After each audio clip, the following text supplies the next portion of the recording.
Hi everybody, Kyle Austin, MLB.com here at Breslin Center after Michigan State's 62-44 win over Ohio State, and probably not a whole lot for the highlight reel after this one. Ohio State scored 13 second-half points. Michigan State shot pretty poorly all day.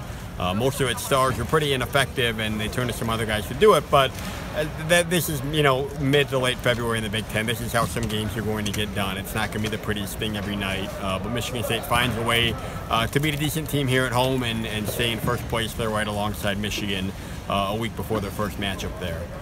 First of all, news on Nick Ward. He sat most of the second half, had a big wrap on his left hand. And Tom Izzo said they thought it might have been dislocated late in the first half, but they're not for sure on that yet. That would certainly seem to be the better outcome than a break, which doesn't sound like that's what they're looking at right now. And he was able to play some in the second half. He just was clearly in pain. So we'll see how he is going forward against Wisconsin or against Rutgers on Wednesday, but certainly something to watch with him.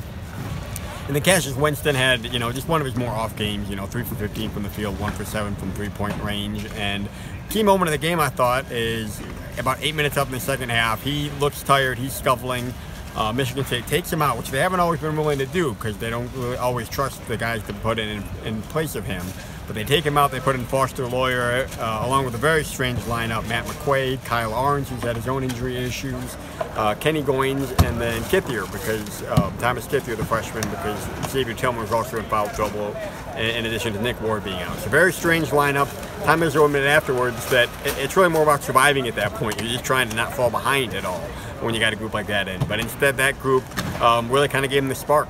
Went on an 11-3 run, scored 8 straight points at one point, and really kind of put the game away. I thought Kenny Goins hit some big shots, Matt McQuaid hit some big shots, and was kind of the veteran running things out there.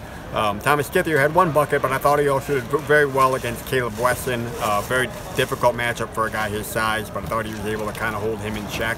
And overall, it was kind of this funky lineup. I'm not sure we've seen it at any other point this year, but it was this strange group of guys that we haven't seen a lot of this year that really kind of got it done. And that's what Michigan State needed. They've relied very heavily on Nick Ward and Cassius Winston, and we haven't really been sure what those guys would be able to do because they haven't been asked. But really, Michigan State called upon them today, and that group of guys we haven't seen a whole lot really kind of got them this win today and kept Michigan State in first place. That'll do it from Breslin Center. Michigan State 62-44 win over Ohio State. And check MLB.com/partners for all the coverage.